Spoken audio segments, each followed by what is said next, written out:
തിരുവനന്തപുരം ആറ്റുകാലിൽ വീടിനുള്ളിൽ തൂങ്ങി മരിച്ച ആരതിയുടെ മരണത്തിൽ ദുരൂഹത വർദ്ധിക്കുന്നു. ആരതി വീട്ടിനകത്ത് പിടഞ്ഞു മരിക്കുന്നത് പുറത്തിരുന്ന് കണ്ട് രസിക്കുകയായിരുന്നു ഭർത്താവ് അതുലെന്നാണ് പോലീസിന്റെ വെളിപ്പെടുത്തൽ.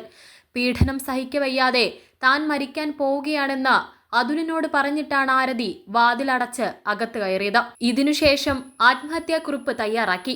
ഈ സമയമെല്ലാം പുറത്തിരുന്നു മദ്യപിക്കുകയായിരുന്നു ഭർത്താവ് അതുൽ. അയൽവാസികളെ ആരെയും അറിയിച്ചില്ല. അകത്ത് ഭാര്യ ആരതി മരിക്കുന്നതുവരെ അതുൽ പുറത്ത് മദ്യപിച്ച് കാത്തിരുന്നു. അനക്കം നിലച്ചതോടെ കൂട്ടുകാരെ വിളിച്ചു വരുത്തി. വാതിൽ തുറക്കാത്ത വിവരം മനസ്സിലാക്കിയതോടെ കൂട്ടുകാരാണ് പോലീസിനെ വിളിച്ചറിയിച്ചത്. അവരെത്തി വാതിൽ പൊളിച്ച് അകത്ത് കയറിയ ശേഷമാണ് മുറിയിൽ തൂങ്ങി നിൽക്കുന്ന ആരതിയെ കാണുന്നത്. സ്വന്തം ഭാര്യയെ രക്ഷിക്കാൻ മണിക്കൂറുകൾ അവസരമുണ്ടായിട്ടും ആരതിയുടെ മരണം ഉറപ്പിക്കുകയായിരുന്നു അതുൽ. കുറ്റകൃത്യം ആത്മഹത്യാ പ്രേരണ മാത്രമാകുന്നില്ല, മനഃപൂർവ്വമായ നരഹത്യയിലേക്ക് കാര്യങ്ങൾ പോകുന്നു എന്നാണ് നിയമവിദഗ്ധർ പോലും പറയുന്നത്.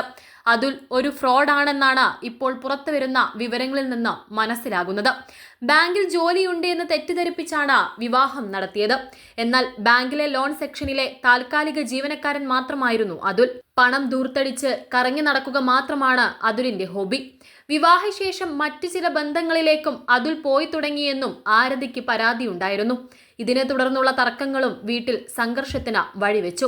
അടുത്ത ബന്ധുക്കൾ വിവാഹാലോചന നടത്തിയപ്പോൾ തന്നെ വലിയ ബാധ്യതയുള്ള കുടുംബമാണ് എന്ന് അറിയിച്ചിരുന്നു. പക്ഷേ മാതാപിതാക്കൾ ഇത് അംഗീകരിക്കാതെ ആരതിയെ വിവാഹം കഴിച്ച് അയപ്പിച്ചു എന്നാണ് വലിയച്ഛൻ പറയുന്നത്. ആരതിയുടെ അച്ഛൻ ഗൾഫിലാണ്. 64 വയസ്സായ പിതാവ് കഷ്ടപ്പെട്ടുണ്ടാക്കിയ പണം കൊണ്ടാണ് 50 പവൻ സ്വരുക്കൂട്ടിയത്. മൂത്ത മകളുടെ വിവാഹത്തിന്റെ ബാധ്യത കഴിഞ്ഞിട്ടില്ലായിരുന്നു. രണ്ടാമത്തെ മകൾക്ക് നല്ലൊരു ബന്ധം ലഭിച്ചു എന്നായിരുന്നു ആ കുടുംബം വിശ്വസിച്ചിരുന്നത്. 1.5 വർഷം മുൻപാണ് വർക്കല സ്വദേശിയായ ആരതിയെ ഭരതന്നൂർ സ്വദേശിയായ അതുലിന് വീട്ടുകാർ വിവാഹം ചെയ്ത് നൽകുന്നത്. അന്ന് തന്നെ സ്ത്രീധനമായി 50 പവന്റെ ആഭരണവും കൈമാറി.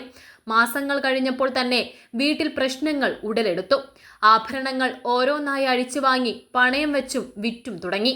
അതുലിന്റെ അമ്മയും അച്ഛനും ഡ്രൈവിംഗ് സ്കൂൾ നടത്തുകയായിരുന്നു. അവർക്ക് പുതിയ വാഹനങ്ങൾ വാങ്ങാൻ പണം വേണമെന്നായിരുന്നു ആദ്യ ആവശ്യം.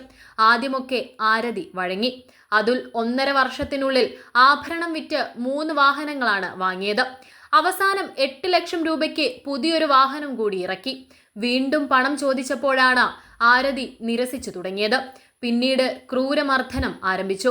പലപ്പോഴും അടിച്ച് ബോധം കെടുത്തി. ശരീരത്തിലെ മുറിവുകളിലെ വേദന സഹിക്കാൻ കഴിയാതെ അമ്മയ്ക്ക് ഫോട്ടോ എടുത്ത് അയച്ചു കൊടുത്തു. കഴിഞ്ഞ ദിവസവും ശരീരത്തിൽ മർദ്ദനമേറ്റ പാടുകൾ ഫോട്ടോയായി അമ്മയ്ക്ക് കൈമാറി. പക്ഷേ വീട്ടിൽ നിന്നും ആരും ആരതിയെ തേടി വന്നില്ല. ഇതോടെയാണ് ജീവനൊടുക്കാൻ ആരതി തീരുമാനിച്ചത്. കസ്റ്റഡിയിലുള്ള ഭർത്താവ് അതുലിൽ നിന്ന് പോലീസ് കൂടുതൽ വിവരങ്ങൾ ശേഖരിക്കുന്നുണ്ട്. ആരതി എഴുതിയ ഡയറി കുറിപ്പിൽ പീഡനത്തിന്റെ കൂടുതൽ വിവരങ്ങൾ ഉണ്ടെന്നാണ് സൂചന. സ്ത്രീധനം കാരണം ഒരു പെൺകുട്ടിയുടെ ജീവൻ കൂടിയാണ് ഇപ്പോൾ പൊലിഞ്ഞിരിക്കുന്നത്. തന്നെ ഭർത്താവ് ഉപദ്രവിക്കുന്ന കാര്യം വീട്ടിൽ അറിയിച്ചിട്ടും ഫലമുണ്ടായില്ല. അന്ന് തന്നെ സ്വന്തം മകളെ ചേർത്ത് പിടിക്കാൻ രക്ഷകർത്താക്കൾ തയ്യാറായിരുന്നുവെങ്കിൽ ഈ നരഹത്യ ഉണ്ടാകുമായിരുന്നില്ല.